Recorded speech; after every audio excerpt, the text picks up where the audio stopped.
오늘은 대림절 두 번째 주일입니다. 이 성탄절 4주간을 대림절이라고 하죠. 주님 오심을 기억하고 다시 오실 주님을 고대하는 그런 기간입니다.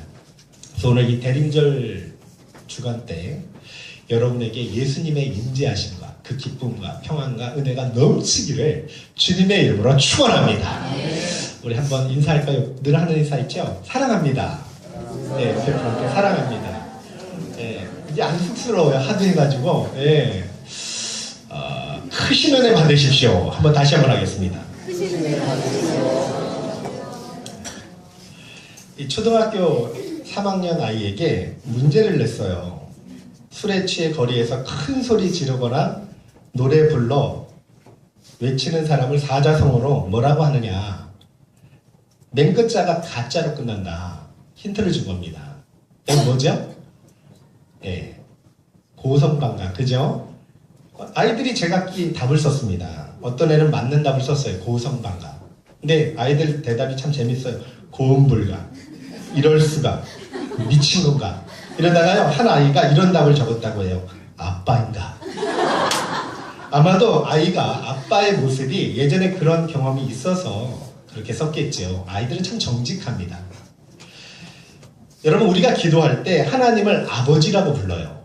하나님 아버지. 아버지긴 한데 어떤 아버지입니까? 아바 아버지. 아바가요, 아람어로는요 아빠 아버지. 구약 성경에는요 하나님을 아버지라고 말하는 것이 덜어 있어요. 신약에는 우리 예수님이 아버지라고 가르쳐 주잖아요. 너희는 이렇게 기도하라. 하늘에 계신 우리 아버지요. 근데 구약에 많이 안 나와요. 한번 몇 개만 살펴볼까요? 한번 봅시다. 신명기 32장 6절인데요. 한번 읽어볼게요. 시작. 어리석고 지없는 백성아, 여호와께 이같이 보답하느냐? 그는 내 아버지시요 너를 지으신 이가 아니시냐? 그가 너를 만드시고 너를 세우셨도다. 이사야 63장 16절 시작. 주는 우리 아버지시라. 아브라함은 우리를, 이스라엘은 우리를 인정하지 아니할지라도 여호와여 주는 우리의 아버지시라. 옛날부터 주의 이름을 우리의 구속자라 하셨거늘. 이사야 64장 8절 시작. 그러나 여호와여 이제 주는 우리 아버지시니이다. 우리는 진흙이요 주는 토기장이시니 우리는 다 주의 손으로 지으신 것이니이다. 하나님이 우리 아버지 된다는 얘기는요, 우리가 그분의 자녀라는 말입니다. 아주 영광스럽죠. 자녀만 하나님을 아버지라 부를 수 있어요. 이 땅에 오신 예수 그리스도 때문에 저와 여러분이 참 좋으신 하나님을 아버지로 부르게 됐다는 거예요. 요한복음 1장 12절 13절 한번 읽어볼게요. 시작. 영접하는 자 곧 그 이름을 믿는 자들에게는 하나님의 자녀가 되는 권세를 주셨으니 이는 혈통으로나 육종으로나 사람의 뜻으로 나지 아니하고 오직 하나님께로부터 난 자들이니라. 여러분, 유대교는요 율법을 행해서 구원을 받습니다. 불교는요 깨달음을 통해 참선 선행 고행을 통해 속죄를 하고 열반이 된다고 해요. 이슬람교는요 매일 5번씩 메카를 향해 기도를 해야 됩니다. 매년 한 달 금식해야 되고요, 일생에 한 번은 메카 성지순례를 해야 구원을 받습니다. 힌두교는요 극심한 고행을 해야 구원을 받아요. 이 고행하는 모습을 보니까요 장기적인 단식도 하고 걸식도 하고 불 속에 뛰어들고 높은 곳에서 뛰어내리고 한쪽 다리로 서 있고 가시덤불 오므리에서 생활을 해야 되고 누워서 또 몸에 죄를 뒤집어 쓰고 이런 고행을 통해서 구원을 받는다고 말합니다. 근데 잘 보세요. 다 모든 게 뭐예요? 세상의 종교는 종교적인 행위와 노력을 통해서 뭔가 이루려고 하는 거예요. 우리나라 유명한 대승이 30년 동안 면벽 생활을 했대요. 벽만 보고 돌을 닦는 겁니다. 잠을 자도요 앉아서 주무시는 거예요. 그 소문을 듣고 미국의 한 종교 철학자가 스님을 만나려고 계속 편지를 보냈는데 답장이 없어요. 가까스로 5년 만에 한국에 와서 드디어 허락받고 만납니다. 인생이 뭐냐고 물어보고 싶은 거예요. 기대를 잔뜩 하고 통역까지 데리고 와서 이제 산에 올라갑니다. 드디어 만났어요. 너무너무 기뻤죠. 인생이 뭡니까? 물어봤습니다. 스님이 뒤도 안 돌아보고 한마디 하고 들어갔대요. 당신도 죽었고 나도 죽었어. 처음에는 기가 막혀서 멍하니 서 있다가 그 말을 고시고 보니까 아, 인생 죽는구나, 이 진리를 깨달았답니다. 제가 생각할 때 뭘 죽는 것을 그렇게 심오하게 깨달을까. 오늘 사도 바울이 뭐라고 말하냐면요, 에베소서 2장 1절 한번 읽어볼게요. 시작. 그는 허물과 죄로 죽었던 너희를 살리셨도다 선언합니다. 이 말을 곰곰이 생각해 보세요. 우리 살아있잖아요. 아직 죽어본 경험이 없죠. 근데 죽었던 우리를 살리셨다. 뭘로 죽었다고요? 허물과 죄로. 허물이요, 헬라어로요, 파라프토마. 무슨 뜻이냐면 함께 넘어지다, 함께 엎드러지다, 이런 뜻입니다. 그리고 죄는요, 하마르티아, 관역에서 벗어나간 거예요. 하나님 뜻에서 어긋난 걸 하마르티아라고 합니다. 그러면 허물과 죄의 차이점이 뭘까요? 어거스틴이 이런 말을 했어요. 허물은요, 고의성이 없는 죄, 실수. 그리고 죄는 고의성이 있는 죄, 불순종. 제롬이라는 사람은 이렇게 말합니다. 허물은 생각으로 범하는 죄, 죄는 실제로 행함으로 짓는 죄. 어쨌든 고의성이 있든 없든 생각으로 지었든 행함으로 지었든 바울이 뭐라고 말해요? 죄와 허물로 우리가 영적으로 죽었다고 선언하는, 하나님과 단절되어서 영원한 고통과 영원한 멸망과 영원한 심판받는 모두 지옥불 속에 들어갈 운명이라고 선언하는 겁니다. 그래서 생물학적으로요, 살아있죠. 그런데 영적으로는 죽었다는 겁니다. 하나 물어볼게요. 여러분, 이 꽃꽂이 있잖아요. 이 꽃이 살아있습니까? 죽어있습니까? 네? 살아있어요? 죽어있어요? 제가 너무 어려운 질문 했나요? 이게 살았습니까? 죽었습니까? 네, 살았어요. 네? 죽었어요. 뿌리에서 뽑혀나오는 그 순간 이미 살은 것 같지만 죽었습니다. 시간이 지나보세요. 다 말라요. 이거 일주일을 못 넘어갑니다. 죽었어요. 그와 같다는 말씀입니다. 이제 영적으로 죽은 자들이 어떤 사람인지 설명하는데 2절 3절 읽어볼게요. 2절 3절 시작. 그때 너희는 그 가운데서 행하여 이 세상 풍조를 따르고 공중의 권세 잡은 자를 따랐으니 곧 지금 불순종의 아들들 가운데서 역사하는 영이라. 전에는 우리도 다 그 가운데서 우리 육체의 욕심을 따라 지내며 육체와 마음에 원하는 것을 하여 다른 이들과 같이 본질상 진노의 자녀이었더니. 영적으로 죽은 사람은 죄를 행하는데요, 말씀을 따르지 않고 이 세상 풍조를 따른대요. 이거는요, 이 세상 행로를 따라 걸어간다는 말입니다. 하나님께 순종하지 않고 공중권세 잡은 자를 따른대요. 공중권세 잡은 자가 누굴까요? 마귀죠. 바울은요, 이런 사람을 불순종의 아들들, 본질상 진노의 자녀, 이렇게 선언해요. 그래서 로마서 3장이 뭐라 그러냐면 의인은 없나니 하나도 없다, 선을 행하는 자도 하나도 없다. 로마서 3장 23절 모든 사람이 죄를 범하였으며 하나님의 영광에 이르지 못하더니. 요한계시록 20장 15절 누구든지 생명책에 기록되지 못한 자는 불못에 던지우리라. 진노의 자녀에게 주어지는 건요, 오직 죽음뿐이라는 말입니다. 하나님과 영원히 분리된대요. 그래서 우리 개신교에서는요, 아무리 훌륭한 사람도 성자, 세인트란 칭호를 붙이지 않아요. 왜냐면 하나님 앞에는 다 죄인이니까. 캐나다의 어떤 시골 마을에 아주 말썽꾸러기 형제가 살았습니다. 진짜 한마디로 악질이에요. 마을 사람들을 얼마나 괴롭히고 힘들게 하는지 조폭 이상입니다. 그러니까 안 당해본 사람이 없어요. 그런데 어느 날 그 형이 교통사고로 죽게 된 거예요. 이 마을 사람들이요, 겉으로는 표현을 안 해도 막 시시하면서 속으로 기뻐하는 거예요. 잘 죽었다. 덜 괴롭히겠지. 근데 이제 장례식을 치러야 되는데 교회는 많은데 그 마을에 장례를 집례할 성직자가 없는 거예요. 안 해주는 거예요. 기피합니다. 그 동생이 이렇게 광고를 냈대요.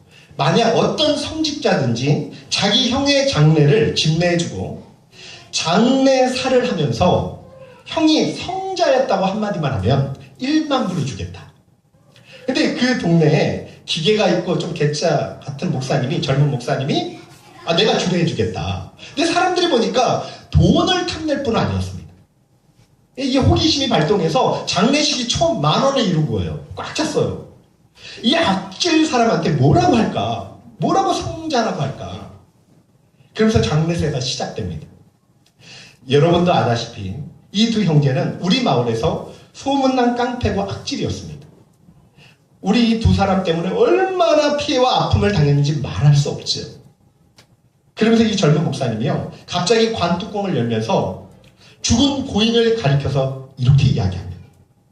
그렇지만 저 죽은 고인은 살아있는 동생의 악질에 비하면, 저 파렴치한 동생에 비하면, 저 흉악무도하고 폐역한 동생에 비하면, 저 쓰레기 같고 지질이 못난 동생에 비하면 그는 훨씬 성자입니다. 이렇게 했다는 거예요. 그런데 보세요. 하나님 앞에선 형과 동생 차이가 우리 차이라는 거예요. 다 모든 사람이 죄인입니다. 이제 하나님이 그렇게 죄로 죽었던 우리를 어떻게 살렸는지 4절에서 6절에 말씀하거든요. 한번 볼게요. 읽어봅시다. 시작. 긍휼이 풍성하신 하나님이 우리를 사랑하신 그 사랑을 인하여 허물로 죽은 우리를 그리스도와 함께 살리셨고 너희는 은혜로 구원을 받은 것이라 또 함께 일으키사 그리스도 예수 안에서 함께 하늘에 앉히시니 은혜로 구원받았대요. 은혜가요, 받을 자가 전혀 없는데 일방적으로 주시는 하나님의 호의, 사랑을 은혜라고 말합니다. 그리스도 예수 안에서 주시는 자비를 구원이라고 이야기합니다. 절대 선한 행실 때문에 받는 게 아니라는 말입니다. 그래서 8절 하반절에 뭐라 그래요? 너희에게 난 것이 아니다. 9절에는요, 행위에서 난 것이 아니니라. 만약 우리가요, 행위로 구원을 받았다고 생각해 보세요. 천국 가면 시끄러울 거예요. 자기 노력, 공로, 업적을 자랑하는 소리로 와글와글 되겠죠. 그럼 또 그것이 바로 천국이 아니게 됩니다. 그래서 오늘 9절 한번 읽어보세요. 한번 읽어볼게요. 시작. 행위에서 난 것이 아니니 누구든지 자랑하지 못하게. 여러분, 아무도 자랑할 수 있는 사람 없어요, 여기요. 오직 은혜라는 말입니다. 오직 선물이래요. 그냥 노력의 삭시 아니라 값없이 주시는 하나님의 은혜, 선물을 구원이라고 이야기합니다. 여러분, 우리가 지금부터 구원을 위해서 치러야 될 대가가 있을까요, 없을까요? 전혀 없어요. 전혀 없습니다. 그래서 8절 한번 읽어볼게요. 다시 시작. 너희는 그 은혜에 의하여 믿음으로 말미암아 구원을 받았으니 이것은 너희에게서 난 것이 아니요 하나님의 선물이라. 믿음으로 말미암아, 믿음을 통해서. 믿음이 뭐죠? 왕이신 하나님이 구원 선물 하사할 때 나는 받을 자격 없잖아요. 너무 더럽죠. 그런데요, 그 선물 받고자 내미는 손, 이걸 믿음이라고 해요. 자격이 없는데도요, 그냥 주신다니까 감사합니다. 구원은 은혜의 선물이니까 그냥 아멘 하고 받으면 되는 거예요. 우리가 할 수 있는 건 그것뿐입니다. 은혜의 선물을 믿음으로 수납하고 감격과 감사와 겸손함으로 그 구원의 은혜를 누리는 것뿐이에요. 그리고 더 나아가서 은혜에 보답하는 삶을 통해 하나님께 영광 돌릴 뿐입니다. 오늘 8절에 보니까요, 구원을 받았으니 이렇게 나오죠. 그죠? 받았다. 6절에도요, 함께 일으키사 그리스도 예수 안에서 함께 하늘에 앉히셨다고 말해요. 자, 보세요. 구원 받는 길이 열렸다, 아니죠? 앞으로 믿음으로 구원을 앞으로 받게 될 것이다, 아니에요. 지금 뭐라고 선언해요? 받았다, 받았다. 구원은 이미 확정된 거고 실현된 것이다. 그리고 반드시 앞으로 확실히 실현될 것이다. 예수를 믿으면 그 순간 구원이 시작됐다는 말이에요. 그래서 찬양 중에 이런 찬양이 있어요. 은혜로다는 찬양. 참 은혜롭습니다. 한번 오늘 같이 하려고 했어요. 우리 한번 같이 한번 불러볼까요? 시작됐네. 구원을 생각하면서 한번 불러보세요. 너무너무 감사하더라고요.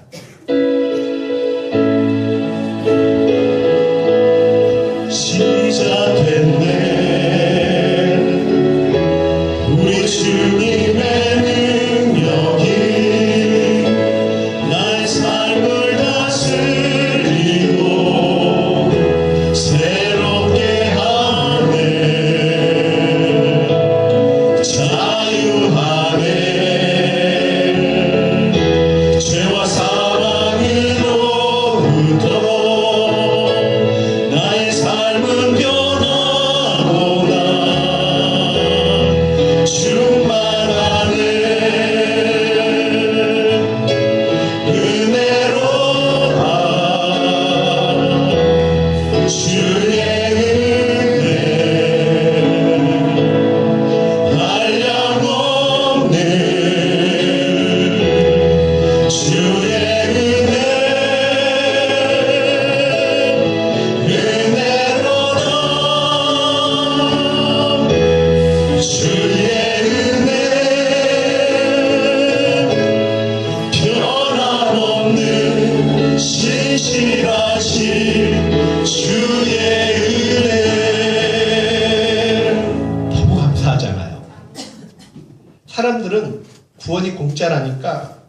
싸구려 취급해요. 세상에서 가장 비싼 공자입니다. 여러분과 저를 구원하려고요. 하나님의 아들이 십자가 지셨습니다. 희생하셨어요. 견딜 수 없는 고통과 말할 수 없는 고통, 살이 찢겨지고요. 피 한 방울 남기지 않고 다 쏟아주신 그런 구원입니다. 그래서 세상에서 가장 비싼 선물이에요. 이 은혜의 선물을 믿음으로 받는 사람이 어찌 감격하지 않을 수 있겠습니까? 나 대신 죽으셨는데, 내 죗값을 영원히 다 치러주셨는데, 더 나아가서 우리 자녀 대신 죽어주셨는데, 그래서 주님이 누가복음 10장 20절에 이런 말씀을 해요. 귀신들이 너에게 항복하는 것으로 기뻐하지 말고 너희 이름이 하늘에 기록된 것으로 기뻐하라. 그러면 왜 우리 구원의 선물을 주셨을까? 7절을 한번 읽어볼게요. 시작. 이는 그리스도 예수 안에서 우리에게 자비하심으로써 그 은혜의 지극히 풍성함을 오는 여러 세대에 나타내려 하십니다. 하나님 자비를 오는 세대 여러 세대에 나타내기 위해서, 지극히 풍성한 사랑을 나타내기 위해서. 또 10절 한번 볼게요. 시작. 우리는 그가 만드신 바라 예수 안에서 선한 일을 위하여 지으심을 받은 자니 이 일은 하나님이 전에 예비하사 우리로 그 가운데서 행하게 하려 하시니 선한 일을 도모하기 위해서, 하나님께 영광 돌리는 삶을 살기 위해서 우리를 구원했다. 선한 일을 했기 때문에 구원받은 게 아니라는 말입니다. 선한 일을 하기 위해서 구원하셨다는 말입니다. 그러니 마땅히 주님 오실 때까지 선한 일을 해야 되죠. 구원받은 사람. 우리 10절에 보니까 우리는 그가 만드신 바라 했잖아요. 이 만드신 바 원어로요, 포이에마예요. 작품이라는 말입니다. 걸작품이에요. 저와 여러분을 하나님의 선한 일을 하기 위해 만든 하나님의 작품 중에 걸작품. 그래서 우리가 증인이 돼야 돼요. 이렇게 말해야 됩니다. 저를 보세요. 하나님 걸작품입니다. 제가 이런 사람이 아니에요. 진노의 자녀, 마귀의 자식이었습니다. 그러나 지금 예수 그리스도의 종, 하나님의 자녀가 되었습니다. 그러면서 우리의 삶으로요, 그 사랑과 은혜를 끊임없이 그 자비와 권능을 계속해서 알려드려야 돼요. 우리를 변화시킨 하나님의 능력과 힘을 온 세상 만민이 깨달아 알 수 있도록 우리가 하나님 앞에 보여주는 삶을 살아야 된단 말입니다. 바울이요, 이렇게 간증하죠. 제가 원래 이런 사람 아니에요. 핍박죄였습니다. 폭군이었습니다. 근데 지금은 예수 그리스도의 종을, 바로 이걸 제가 굉장히 기쁨으로 하고 살아갑니다. 모두 주님의 은혜이고 그분의 작품입니다. 포이에마, 그분의 만드신 바, 포이에마, 바로 납니다. 이렇게 고백하는 거예요. 이렇게 구원을 주신 하나님은요, 너무너무 좋으신 하나님이겠죠. 한번 생각해 보세요. 제가 한 이틀 전에 우리 혜민이 딸이요, 초등학교 2학년이잖아요. 얘가 인형 선물 받은 거예요. 인형 선물. 예. 문민인가 뭐 그런 인형이 있나 봐요. 그걸 받았는데 얼마나 좋아하던지 막 뛰더니 그날 그거 끌어안고 자고 아침에 일어나면 나한테 먼저 보여줘요. 아빠 예뻐 안 예뻐? 안 예쁘다면 큰일 납니다. 예뻐. 그러고 막 계속 껴안고 있는 거예요. 그리고 예전에 사랑했던 인형 다 팽개치고 그걸. 근데 제가요, 걔가 그걸 보고 너무 기뻐하는 모습 보는 게 너무 행복합니다. 너무 좋은 거예요. 그냥 펄쩍펄쩍 뛰니까. 여러분, 그게 하나님 아버지 마음이라는 말이에요. 독생자까지 주셨는데 뭘 못 주겠습니까? 죄를 영원히 대신 갚아주신 하나님이 뭘 못하시겠습니까? 절대 좋으신 하나님은 자녀에게 나쁜 거 주시지 않습니다. 고난조차 유익합니다. 그래서 예수님 마태복음 7장 이런 말씀을 해요. 너희 중에 누가 아들이 떡을 달라 하는데 돌을 주며 생선을 달라 하는데 뱀을 줄 사람이 있겠느냐. 너희가 악한 자라도 좋은 것을 자식에게 줄 알거든 하물며 하늘에 계신 너희 아버지께서 구하는 자에게 좋은 것으로 주시지 않겠느냐. 보세요. 떡, 생선 좋은 거잖아요. 그죠? 근데 아무리 악한 부모도요, 돌, 뱀, 나쁜 거 주겠냐는 말이에요. 하물며 하나님께서. 사람들 생각이 좀 잘못된 것 같아요. 그래서 구원받은 백성은 이제부터 무엇이든지 좋고 유익한 것만 믿으시길 주의 이름으로 축원합니다. 그런 것만 주시는 거예요. 절대 사방으로 우겨쌈을 당해도 쌓이지 않습니다. 고린도후서 4장 8절 9절 한번 읽어볼게요. 같이 한번 읽어볼까요? 시작. 우리가 사방으로 우겨쌈을 당하여도 쌓이지 아니하며 답답한 일을 당하여도 낙심하지 아니하며 박해를 받아도 버림받지 아니하며 거꾸로 뛰림을 당하여도 망하지 아니하고. 이유는 뭐야? 하나 때문이에요. 고린도후서 4장 7절에 이렇게 말해요. 우리가 질그릇인데 그 안에 보배를 담았기 때문에, 예수 그리스도를 가졌기 때문에 그렇게 됐단 말입니다. 우겨쌈을 당한다는 원어가 무슨 뜻이냐면 정신적으로 짓눌리고 괴로움을 당하는 걸 말해요. 한꺼번에 밀려갑니다. 실패, 고난, 어려움, 질병, 재난이요, 그냥 같이 밀려오는. 사방이 완전히 막히고 피할 길도 없어요. 그런데 이런 상황에도 예수 믿는 사람은 쌓임을 당하지 않는데, 이게 하나님 약속입니다. 예를 들어서요, 장사가 안 돼 힘든데 거기다 사기까지 당했어요. 돈을 잃어버립니다. 근데 아이가 나갔다가 교통사고를 당해서 병원에 들어가요. 근데 걔 수발을 해야 되는데 갑자기 몸에 병이 옵니다. 그런데 우겨쌈을 당한 기분이잖아요. 문제로 둘러싸여 있죠. 그럴지라도 하나님의 자녀는 절대로 잘못되지 않는다고 우리에게 약속을 주신 것입니다. 구원받는 백성은요, 우겨쌈을 당해도 찌그러져 죽지 않는단 말이에요. 모든 어려움조차 뚫고 살아나서 합력하여 손을 이룬다는 것이 하나님의 약속입니다. 바울과 실라가요, 빌립보 지방에 가서 전도를 하잖아요. 거기서 귀신에 잡혀 점치는 이 여자아이를 귀신을 쫓아줘요. 누가 막 화가 나죠? 걔를 통해서 돈을 버는 이 주인. 그래서 관아에 고발을 하죠. 관가에 끌려가서 매를 맞고 착고에 채우고 깊은 감옥에 끌려 들어갑니다. 그런데요, 바울과 실라가 위축이 안 돼요. 두려움에 쌓이지 않습니다. 주님 주신 힘으로 감옥에서 찬송을 해요. 주님 주신 힘 때문이죠. 그랬더니 하나님 기적이 나타납니다. 옥토가 흔들리고 옥문이 열리고 채워졌던 착고가 풀려지는 거예요. 그 일로 간수장이가 예수 믿고 그 가족이 다 구원받는 역사가 일어났다고 성경이 말씀하잖아요. 아무리 우겨쌈을 당해도 쌓이지 않잖아요. 하나님의 능력이 모든 걸 풀어주시잖아요. 하나님은 언제나 저와 여러분에게 피할 길을 주십니다. 해치고 나갈 방법을 주신다는 말씀입니다. 답답한 일이 당한다? 채권자에게 파산당해서 모든 것이 끝난 상태. 절망.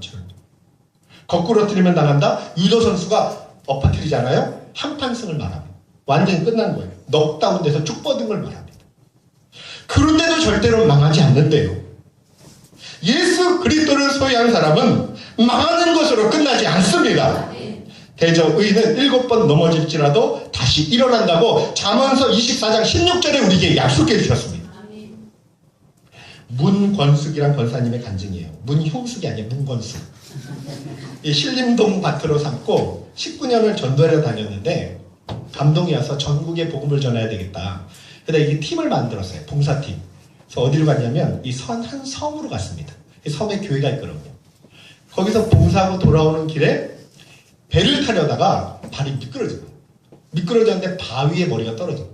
콱 하고 소리가 났는데 머리가 깨지는 것 같았습니다. 너무 두통이 심하고 괴로웠는데 바로 목표에 있는 큰 병원으로 옮겨져서 엑스레이 촬영을 했는데 뭐라고 진단이 나왔냐면 머리를 부딪혀서 목뼈 중 4번과 6번이 튕겨나와 신경을 눌러 전신 마비가 됐을 것입니다. 이렇게 이제 진단이 나와요. 몸으로 못 움직이는 거예요. 의학적으로 못 고친답니다. 서울에 와서 병원 갔는데 똑같은 진단을 받습니다. 아무 치료 방법이 없어요. 그러니까 처음에는요, 아니 주님 사업하다 왔는데 이게 뭔가 하고 이게 원망이 들어오더래요. 근데 바로 또 무슨 생각이 들어오냐면, 그래, 내가 주님 사업하다가 이렇게 됐으니까 주님이 날 버리지 않으실 거야. 이런 믿음도 들어온답니다. 그게 솔직한 고백이잖아요. 그래서 그 다음부터요, 어차피 의료는 그 시설은 안 되니까 유일한 소망은 하나님밖에 없으니까 믿고 퇴원을 했어요. 어차피 고쳐지지 못하니까. 그 집에서요, 기도만 합니다. 주님 바라보고 살겠습니다. 근데 예전에 지었던 이 죄악들은 막 회개가 시작돼요. 통해자복을 하는 거예요. 저의 교만을 용서해 주세요. 제가 주님을 의식하지 못하고 살아갔습니다. 전도를 하면서도. 근데 기도하면 할수록 마음속에요, 치료해 준다는 확신이 들어오더래요.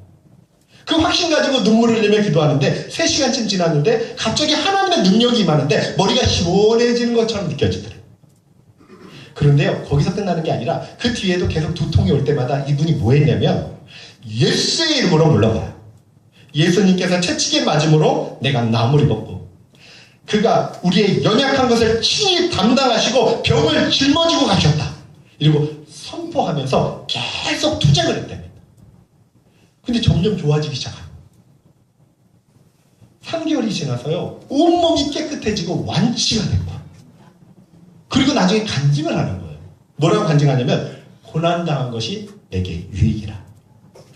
고난당하기 전에는 전도했어도 막연한 하나님 믿었는데 지금은 살아계셔서 나에게 체험을 주시고 기도에 응답하시는 그 하나님을 내가 믿게 되었다고 고백을 하는 거예요. 여러분, 어떤 절망적 상황이도요, 예수를 믿으면 반드시 살길을 열어주십니다. 예수 그리스도 소유하고 있는 사람은 절대로 망하는 것으로 끝나지 않습니다.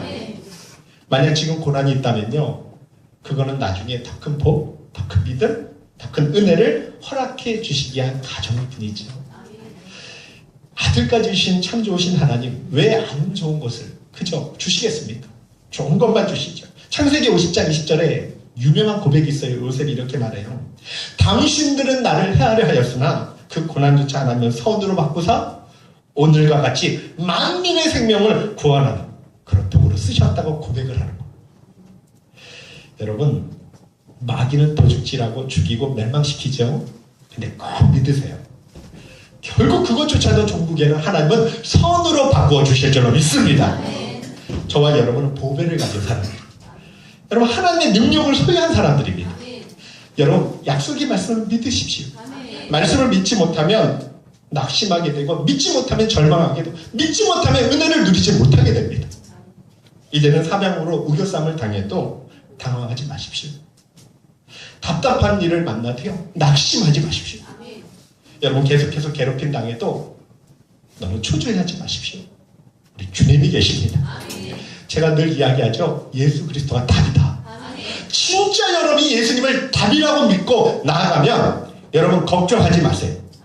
합력의 선을 이루어 주신다 그랬잖아요. 때가 되면 여러분의 문제 다 해결해 주신다 그랬잖아요. 여러분, 진짜 걸 믿으신다면 믿음대로 그대로 되는 역사를 일으켜 주실 줄로 믿습니다.